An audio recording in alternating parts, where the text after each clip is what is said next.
Basic ব্যাংকের সাবেক পরিচালনা পর্ষদ বেসিক ব্যাংক গুলশান শাখা হতে প্রেরিত ঋণ প্রস্তাবে সকল নেতিবাচক দিক এবং প্রধান কার্যালয়ের ঋণ কমিটির সবার সিদ্ধান্ত না নিয়ে পর্ষদ সভায় ঋণ প্রস্তাবনা গ্রাহক 4S স্টিল লিমিটেড নামক ভুয়া প্রতিষ্ঠানের অনুকূলে 30 কোটি টাকা ঋণ অনুমোদন করা হয়। শাখা হইতে প্রেরিত ঋণ প্রস্তাবের সকল নেতিবাচক দিক এবং প্রধান কার্যালয় ঋণ কমিটির সবার কোনো সিদ্ধান্ত না নিয়ে হেড অফ ক্রেডিট কমিটির সভা হওয়ার পূর্বে পরিচালনা পর্ষদের সদস্যগণ একক ক্ষমতায় ব্যাংকের কোনো নিয়ম নীতি না মেনে পরস্পর যুগ সদস্য নিজেরা লাভবান হওয়ার আশায় এবং অপরকে লাভবান করার অসৎ উদ্দেশ্যে প্রতারণাপূর্বক অপরাধজনক বিশ্বাসভঙ্গ এবং অপরাধজনক অসৎ আচরণের মাধ্যমে বেসিক ব্যাংক লিমিটেডের 30 কোটি টাকা ঋণ প্রদানপূর্বক আত্মসাতের অপরাধ অনুসন্ধানকালে প্রমাণিত হয়েছে।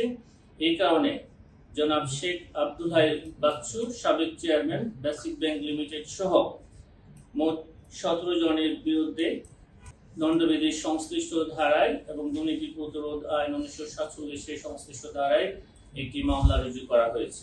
বাংলাদেশ সুপ্রিম কোর্ট ঢাকা প্রধান বিচারপতি হিসাবে দায়িত্ব পালনকালে স্বীয় ক্ষমতার অপব্যবহার করে আইনসম্মত পারিশ্রমিক না হওয়া সত্ত্বেও জেনে শুনে সরকারে পরস্পর যোগ সাজসে নিজেরা লাভবান হয়ে ও অন্যকে লাভবান করার অসৎ উদ্দেশ্যে ঢাকা শহরে 2 নং শিক্ষা সম্প্রসারণ সড়ক নায়াম রোড ঢাকায় 18 কাঠা জমির উপর 6 তলা বাড়ি থাকা সত্ত্বেও মিথ্যা তথ্য সংবলিত হলফনামা দাখিল করে পূর্বাচল আবাসন প্রকল্পের অতি মূল্যবান 1 নং সেক্টরের 102 নং রোডের 4 নং প্লট নিজ নামে বাস্তব দখল সহ রেজিস্ট্রি মূল্য গ্রহণ এবং অপরাধজনক বিশ্বাসভঙ্গ এবং বেআইনি অনুগ্রহ প্রদর্শনের দ্বারা লাভবান হওয়ার অপরাধ অনুসন্ধানকালে প্রমাণিত হয়েছে।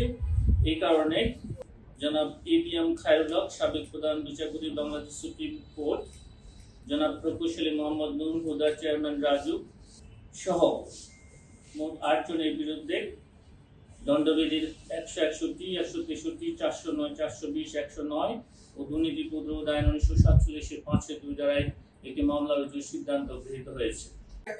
গোপন করে আরেকটা জমি নিয়েছে, সেটা কেমন? আমরা একটু আগে বলেছি যে মিথ্যা হলফনামা দাখিল পূর্বক পূর্বাচল নতুন শহর প্রকল্পের প্লট বরাদ্দ নেয়ার অভিযোগে এই মামলা রুজু করা হয়েছে। তার বিরুদ্ধে আর কি কি বিষয়ে এফআইআর এ আপনারা বিস্তারিত জানতে পারবেন। তার বিরুদ্ধে কি এছাড়া আরো কোনো বিষয়ে তদন্ত চলমান আছে যেগুলো মামলা হতে পারে? অবৈধ সম্পদ বা এই ধরনের কোনো এগুলি আমরা আপনাদেরকে আরো যে বিষয়গুলো রয়েছে সেগুলি আমরা পরে আপনাদেরকে জানাবো। আক্তার ভাই, আপনি তো একটু মাথা নাড়ছিলেন, একটু বলার ইচ্ছা ছিল মনে, একটু বলেন না যদি একটু বলতে চান। আমি বিষয়ে সংশ্লিষ্ট শাখা থেকে বিস্তারিত জেনে আর কি কি বিষয় রয়েছে সেগুলো জেনে আপনাদেরকে পরবর্তী সময়ে জানাবো।